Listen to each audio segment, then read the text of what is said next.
Hello. It is a Wednesday afternoon here in Linköping in Sweden. And it's time for the weekly live Q&A around healing and transforming different forms of fatigue. Chronic fatigue, burnout, post-COVID, and there are other names for this condition as well. And I actually haven't received a question for today. I have a topic in mind. I'm just going to see if there's a question that shows up in the chat today. And before I do that, either receive that question or go with the one that I have in the back of my head, I invite you to check in with yourself. How are you doing today? So I'm going to do the same. And to me, it helps putting a hand over my heart, like the heart chakra, which is in the middle of the chest. And closing my eyes. And sometimes I need to take a couple of deep breaths to bring myself here and now.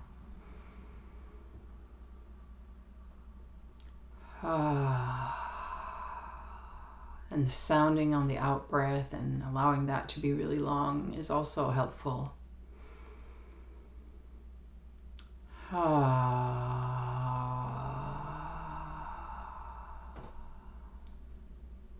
if you're making that sound, I invite you to notice if you feel anything else in your body other than just the awareness of the sound that you're making on the out breath, doing the ah. So I invite you to breathe in and breathe out with the ah, and notice if you feel any vibrations in your body.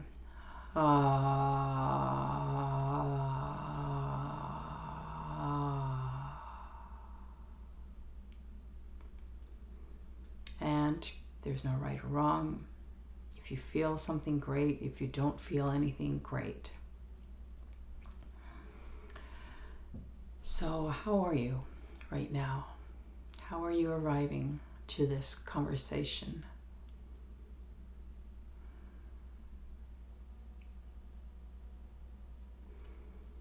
And what are you feeling in your body? What are you experiencing in your body?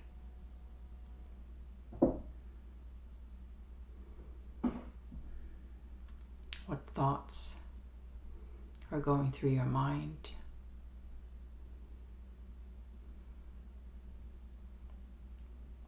Are there any emotions that are present right now?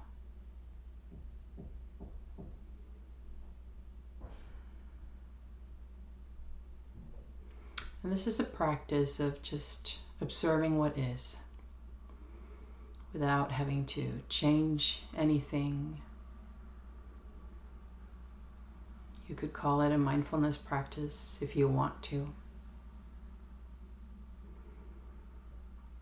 Just being aware of what's present for you right now. Nowhere to be, nowhere to go, nothing to do.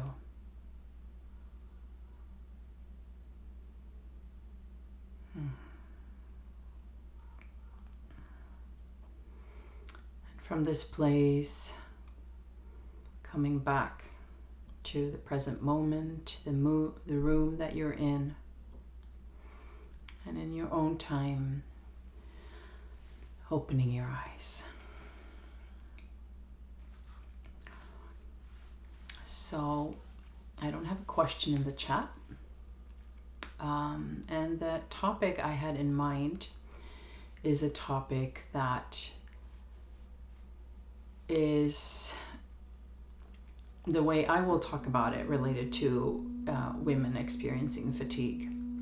And if you can hear noise in the background, it is still the carpenters working in my house. That's why I'm sitting here.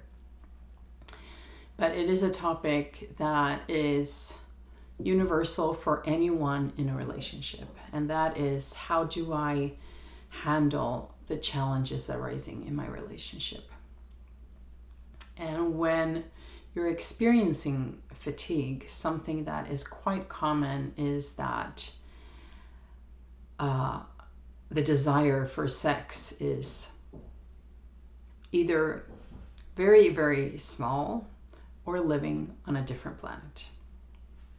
And I just want to normalize that, because if you are so tired that you have fatigue, and by fatigue I mean the kind of exhaustion that it doesn't matter what you do, it's still the same, and sometimes if you overdo things, it gets worse, right?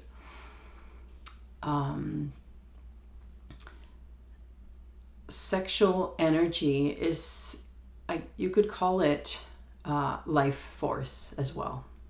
That's the way I see it. There is no difference between sexual energy and life force.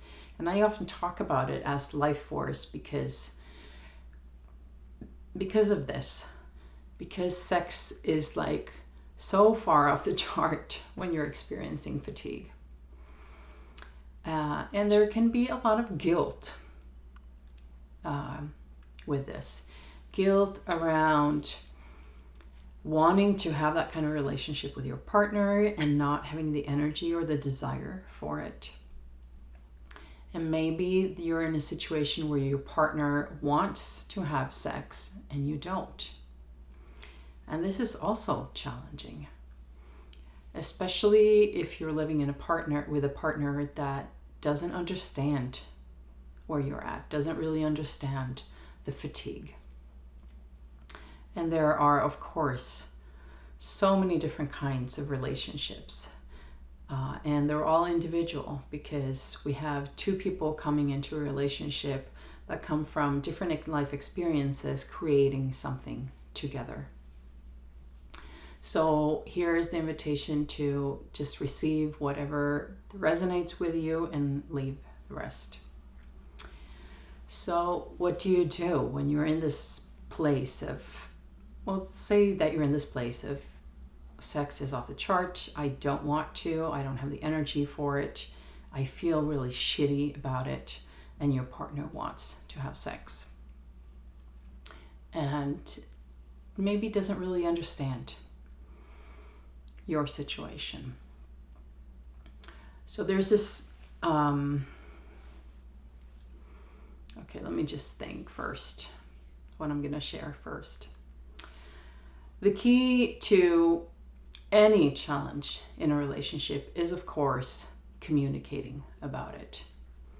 And how do we communicate things without ending in that situation where we're pointing the finger, we're pouring out our anger on our partner, we're blaming our partner, we're projecting our experience on our partner? If you do this, know that it's common to do this. I've done it thousands of times, probably. We're not taught how to communicate in a relationship. I would love if that was something that was taught at school, right? I mean, so many times I've been so mad over stuff that is taught at school that I feel is ridiculous, that is not very useful in life, where instead there are so many things, so many tools that would make life so much easier for many of us, like communication tools in a relationship. Ah, there's my son coming home. Hold on.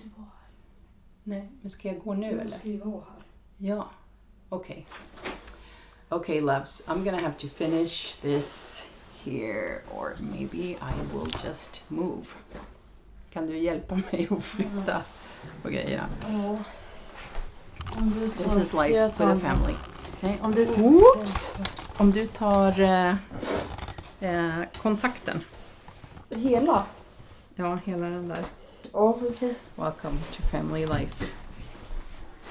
Och så får du dra ut lampan. Vilken? Den golvlampan. Golvlampan. Jaha. Ja. Så. Ja, nu ska vi se var jag ska sätta mig någonstans. Sätt dig in där ute. Nej, men vi går in i Kajsas rum. Men du får inte vara där. Men okej. Vi sätter oss in på toan då. Nej. Oh my god. Life with kids and life with a family isn't always super easy. Du får sitta. Ja, men jag får Hur sätta mig länge i ska vi soffan. hålla på? En kvart till kanske. En kvart. Ja. Så när jag kommer tillbaka, du är borta. Ja, okay. There we go. Let's see. If you can see me. Yes. That looks great. That looks all right. Tack.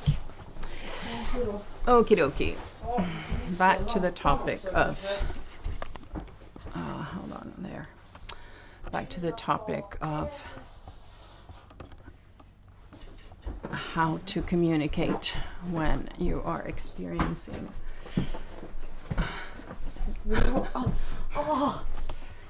Nej, nu vill jag inte prata mer.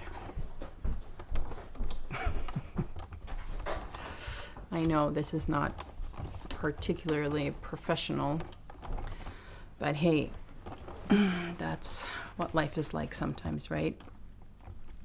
Okay, so how to communicate in a way that is not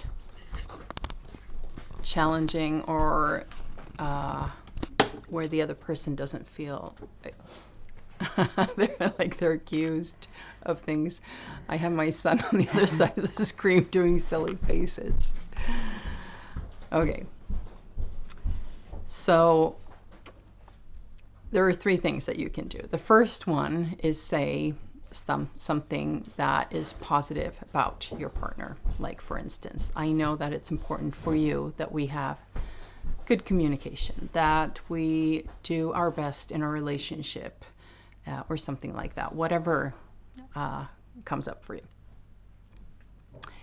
The second thing is just stating what happens. For instance, saying exactly the situation that is problematic. I noticed that you...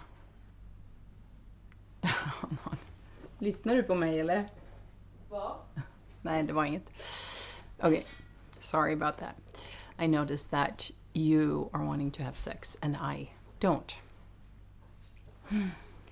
And then you say you share your experience. This is challenging for me. Yeah. This is challenging to me because I feel guilty, because I feel like I am not enough, because I feel really bad, because I feel small, because I feel like I should be doing something else. Do you understand the difference between sharing something like that and saying, for instance, I get so mad when you tell me you want to have sex because I don't want to, and it makes me feel like shit. Those are 2 very different experiences. Another tool is something that I have learned from my wonderful, brilliant teacher, Layla Martin, and it's called Love's Fears and Desires.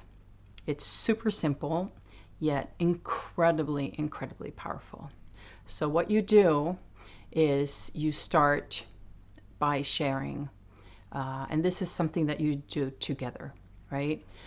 And before you share this, right, I have to roll back a bit. I'm a bit distracted with having to change place and everything. But so tell your partner that you want to have a conversation with them and when would be a good time to have this conversation. So set a time and a place where you can sit undisturbed. And then share the practice with them. Say, this is what I would like to do together with you. And then one person starts and shares, this is what I love about our relationship. And then this is what I'm afraid about when it comes to our relationship. And the last one is, this is something that I really would like. This is something I desire when it comes to our relationship. And then you switch, and the other partner shares the same thing. And the partner that is listening just sits and receives without commenting, without saying anything. When you're both done, then you can have a conversation around it. And there's something incredibly, incredibly powerful about starting a conversation with something positive, with this is what I love about you, about our relationship. So I am going to leave you from this quite chaotic live Q&A today with this tool. And I would love to hear, if you try this tool out with your partner, how it was for you. Okay, love. I'm going to finish off with 3 deep breaths like I usually do. Breathing in, allowing whatever came up for you to settle. Breathing in and breathing out.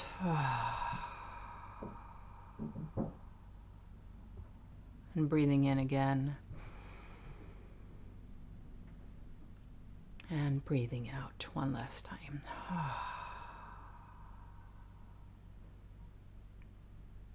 Okay. If you join me on this journey, I am so grateful. Thank you so much, and sending you lots of love.